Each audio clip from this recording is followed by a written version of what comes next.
Do you know how I get through life? It's pretty simple. I treat myself. Sometimes it's a new movie or a game or something. Sometimes it's finishing a week of night shifts and just picking up a bag of donuts on the way home. You know? 5 for 75p, and I've already had one. Yeah. It's not hard. It's not expensive. Well, it's not much, but it's just a little something to look forward to, you know? And on that topic, it is that time of year, once again, time to visit the House of Hell. And isn't that just a real treat? Alright, here we go. This will be the 5th year for House of Hell. If you're new to this YouTube channel, then what are you doing? I've got my trusty map here, brilliant, from all the past playthroughs. Let's just run down the deaths. 2014, scared to death by a ghost. 2015, drank poison in a cupboard. 2016, died in a cage. And then 2017, picked up keys from the top of an oven, which the game book neglected to mention had been turned on. The keys burned our hand, we screamed, and then a bunch of guys showed up and stabbed us to death or something. It was terrible. So let's hope this is the year when we finally see the last of the House of Hell. I mean, I could just stop doing it. I'm not going to do that. Okay. Let's roll our character as usual. I've got a set of dice here. Right. Skill. 1d6 plus 6. 1. Lovely. So we have a skill of 7. The worst possible skill. Fantastic. Stamina, do 2d6 plus 12. Unbelievable, I dropped the dice. Well, so let's re-roll the one I dropped. 1 and 4, brilliant. So 5 plus 12, 17. Could have been worse. Not much worse, but it could have been worse. Luck, 1d6 plus 6. So total luck score of 10. It's not too bad. And fear, d6 plus 6. Now, Fighting Fantasy, you may or may not know, a series of books in which, that's my bookmark, because I'm not going to start from the beginning again, I'll explain in a minute. A series of books in which you, yourself, choose the actions of the protagonist and make your own way through this adventure. Will you live, will you die? Probably end up dying. 2 for luck. So that gives a total, fear. A total fear score of 8. So to explain, skill will be used if whenever we get into a fight. Stamina is our health, again for fight. Luck, there'll be several opportunities to test our luck throughout the book. Every time we test the luck gets decreased by 1, meaning it gets more and more risky to test your luck each time you do it. And fear. So we have a max fear score of 8 out of 12. Every time we come across something that frightens us, we must add a fear point. The book will tell you to add fear points at several points along the way. Keep saying points. And if we reach a fear score of 8, we're officially frightened to death and the adventure is over, mercifully, for another year. Why even do it if you don't like it, Mark? I don't know. Even I don't know. Right. So I'm not going to start from the beginning. We've done 4 times already. What happens is, you're on the road, you crash your car, you go to a mysterious old house, just like out of the Rocky Horror Show. The butler shows up, shows you to the dining room. You have dinner with Kelnor, who's the master of the house. It takes ages. You can negotiate your way through the dinner. We've finally figured that out. I think it's you have the red wine, so if you drink the white wine, that's poison. Then for the main course, it's lamb or duck. You choose either one, it doesn't matter. Then he brings you appetizers around. It's so involved, a 3-course meal, 4 years in a row. If you choose fruit, coffee and brandy, that's all A-OK, but if you choose the other 2 options, then they're bad somehow. It's just random. So if you negotiate your way successfully through the dinner, you're taken upstairs to the Erasmus room, which, going off the map, is the super bright torch from last year doesn't completely obliterate the map. This is the Erasmus room down here. If you fail to negotiate the dinner, you end up in the Mephisto room. Is it Mephisto? Yeah. Around here, and you have to escape it. So, I'm going to assume that we do the same thing as last year. The paintings in the hallway, we've spoken to all of them by now. We know all the advice. Don't drink the white wine. there's a guy in a grey robe somewhere in the house who's our ally. The guy in the grey robe might have been the guy in the prison who we talked to last year, who mentioned that in order to defeat Kelnor, we need the Chris knife. We already knew that because of the ghost lady in the Apollyon room, which is here. So we're not going to bother going in there because we already know. We need the Chris knife. We have to do the fight in the dining room, which is red to represent the fight taking place in hell. That's stupid. And oh yes, the key for the dining room will be hidden behind a mirror somewhere in the house, so keep an eye out for that. So we're going to assume we went through all the dinner, blah blah blah. Wound up in the Erasmus room. So from the Erasmus room down the hallway is the Azazel room, which is like a storeroom kind of thing. And in here we're going to pick up a yellow potion, which allows us to negate the next 2 hits that we suffer in combat. So that'll give us a nice advantage. We'll carry on down the hallway to the Mephisto room. Even though there's no use for that there, you can pop in and pick up a length of rope, which is what they would have used to tie you up if they'd succeeded in drugging you. God, this game is stupid. So we've got potion, length of rope. Around here we've got the Balthus room, which just has a zombie in it. Then there's the Diabolus room, which just has the headless ghost in it. It doesn't do anything apart from it can scare you to death if you've been unlucky so far. So ignore. Following around following around the corridor is this cupboard here, which has the white potion in it. If you drink it, it just kills you. But also in this room, you can pick up a knife. So we're going to assume we've picked that up, which allows us to use our full skill score in combat. Our mediocre skill, it's miserable, of 7, but at least it is 7. If you're unarmed, you have to reduce that skill by 3. So we would have had a fighting skill of 4. Oh my god. So at least we don't have to put up with that. And also in here, some garlic. There's a door in the back of the cupboard, and if you go through there, last year that's where we fought the vampire and that. I'm going to pick up the garlic anyway, even though I'm not planning to go through the cupboard this year. What I'm going to do is follow the corridor round, past this door, and then up here into this unexplored territory at the top of the map. That door, that was where you just open a cupboard and a corpse falls on you and adds 3 fear points. So we'd be practically halfway scared to death already if we did that. So let us now play the House of Hell for the 5th and hopefully final time. You just stop doing it, man. Just stop doing it. Alright, so picking up from leaving the store cupboard. We arrived at the house, dinner with Kelnor, gone to the bedroom, escaped, walked around the hallway. Here we are. Okay, are you ready to be frightened to death? Oh my god, why don't I just have a different Halloween tradition? You know, like I could just review horror movies or something like that. You know, I just picked up a new copy of The Thing on Blu-ray again.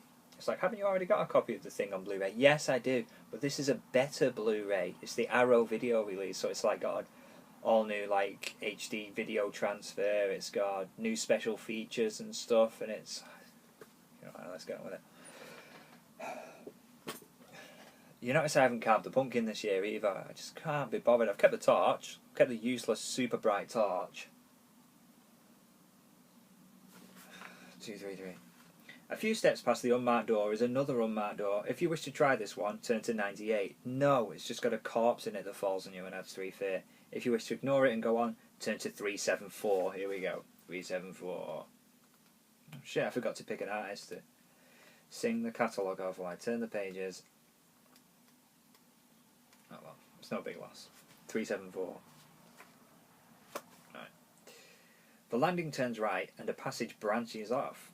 You may either turn left down the passageway and past a couple of doors before turning left again, or turn right following the landing.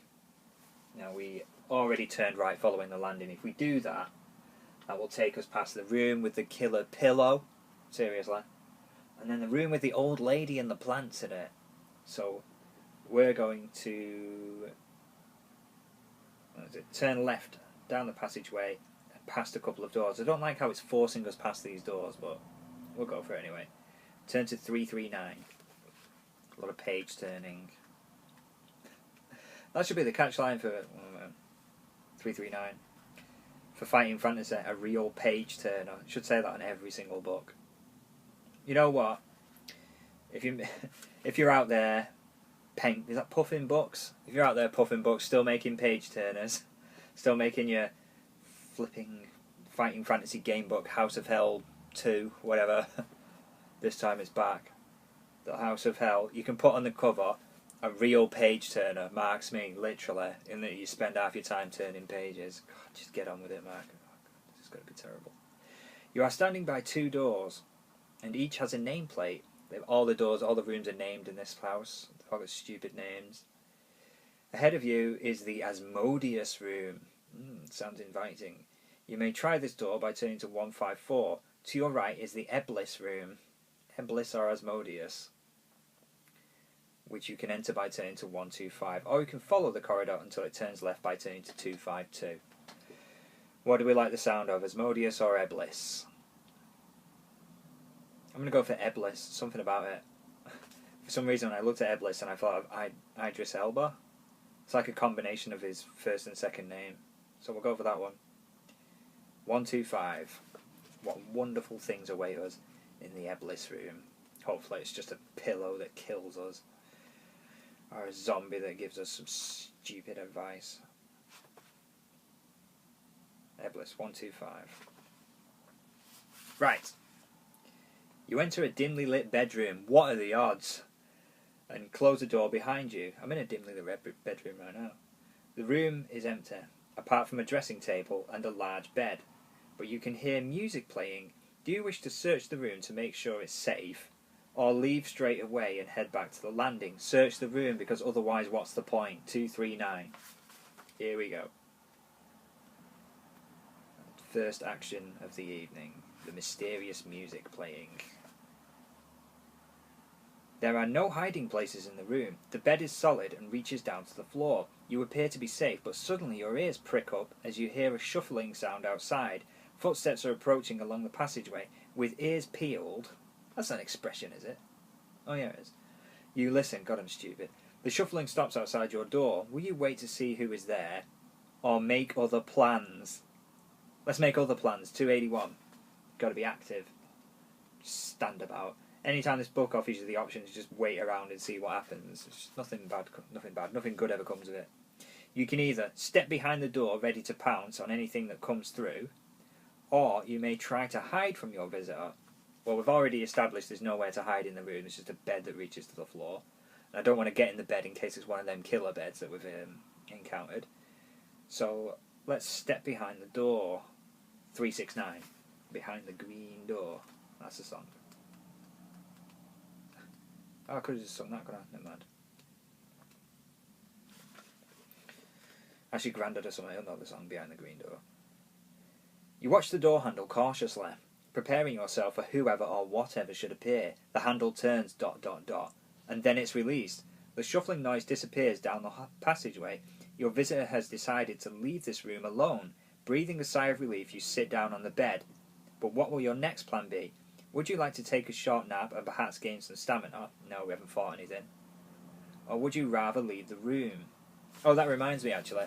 So, in the beginning of the book, which I haven't read out this year, we've done it 4 times, there's a point where to escape the Erasmus room, I have to add 1 fear, so we're actually at 1 fear point already. I haven't found a way of getting out of the Erasmus room without getting that fear point, so whatever. So we've actually only got to accrue 7 more fear points and we're dead.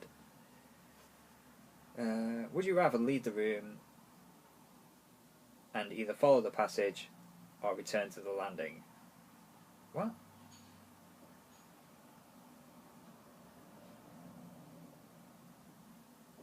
Well, I guess we'll leave the room and follow the passage round, turn to 252.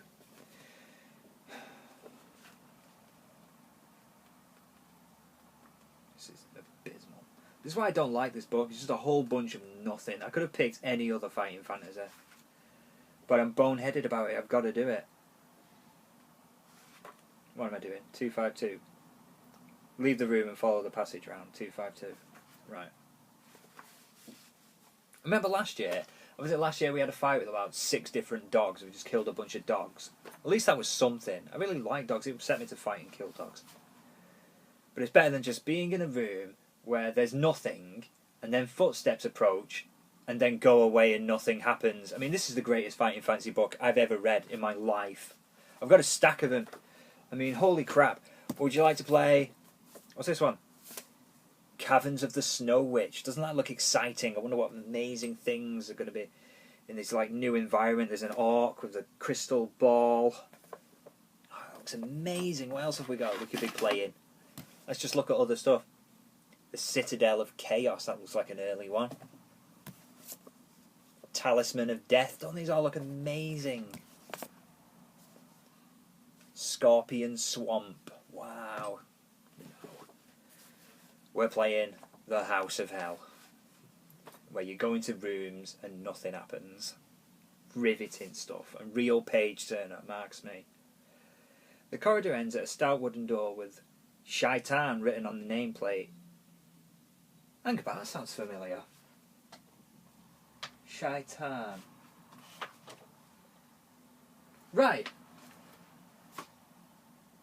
Okay, so I think I found what happens here. So Shaitan is the name of the room where we found the vampire last year. So evidently, this corridor here, this corridor, all it does is it goes up and then loops back around to the back of the store cupboard. And that's where we enter the Shaitan. Well, we should make short work of this vampire. We picked up the garlic. We know what to do. Blah, blah, blah, blah, blah. Shaitan is written on the nameplate. To your right is the Mammon rune. Mammon. M-A-M-M-O-N. Mammon. And to your left is another door, but this one has no name. That'll be the one that goes in the cupboard. Do you wish to try any of these doors? We'll go to the Mammon because we've actually not been in the Mammon room before, so this is all new as well. All new, exciting. I hope it's as exciting as the Footsteps room. Holy smokes. Happy Halloween, everybody. 1, 2, 3. How did you spend your Halloween? Maybe you went to a party with friends, you know, and loved ones, and ate candy, and listened to spooky music like the Monster Mash, and I'm sure there must be other Halloween songs out there, but I can't think of a single one. You know, and socialised and did fun stuff. I read The House of Hell for the 5th year in a row. Here we go. The room you went to looks well lived in. It is a bedroom and a large bed covered with a yellow bedspread. Yellow this time, very nice. I don't believe the colour of the bedspread has ever been mentioned in the book so far. Yellow. Right. Clothes are strewn about the floor, and a tap is running in a wash basin in the corner. The clothes suggest it is a woman's room, but no one is about. Will you call out to announce yourself in case anyone is in the room? Search around to see what you can find, or leave the room. Now, I'm not going to call out. I'm just not. I'm going to search to see what I can find. Turn to 337. Or should I call out? I've not been given the option to call out in any other room, so I have the feeling that the option wouldn't be there unless something was going to happen. I'm going to go for calling out because it's a unique option. And mind you, though, there's no guarantee that anything's going to happen in this book when you choose to do something. There just isn't, is there? Alright, let's call out 386 against my better judgment. How many times have I said that before? Let's pick the keys off the top of the oven and see what happens. 386, that's how we died last year. It was 386, wasn't it? I've learned to keep my finger on so I can check the number I've turned to because I'm always babbling on, I forget the number. Yeah, 386. You clear your throat and call out softly. You certainly don't want to disturb anyone else in the house. There is no reply. You step forwards, stumble over a chamber pot. Oh, that's no good. So we've stepped in some wee or possibly poo. And this... I mean, what a night. What a horrible night to have a curse. Stumble over a chamber pot and crash to the floor. That's strange, you think. Surely you would have seen right in front of you. Surely you would have seen right in front of you. You rise to your feet and wince. You have banged your knee badly. Deduct 2 stamina points. Oh no! Oh, God. Vanishing footsteps and a banged knee. Christ. Now this party's really got started. Deduct 2 stamina points and turn to 290. Oh my God. The case of the banged knee.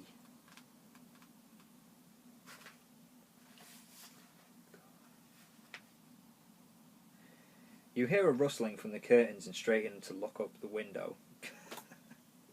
Could I have butchered that sentence any worse? You hear a rustling from the curtains and straighten up to look towards the window. You shudder with fright as the curtains open before you. Holy shit. Just as quickly, they shut again. Curtains that open and shut. Pull yourself together.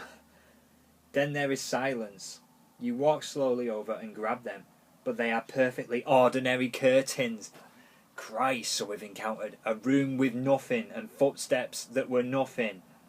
We've banged our knee, stood in a chamber pot, and now we've encountered normal curtains. Can you flipping believe this book?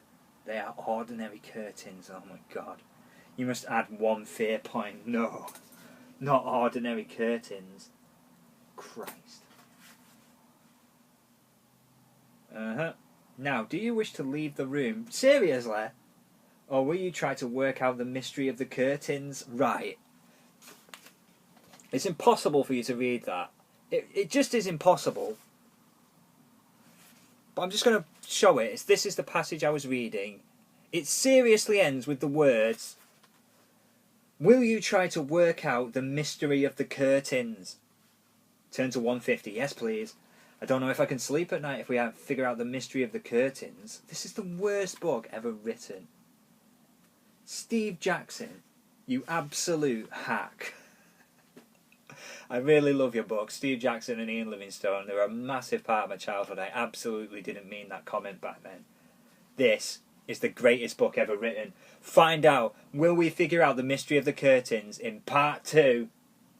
Because I've been going for 20 minutes. That's as long as I can go.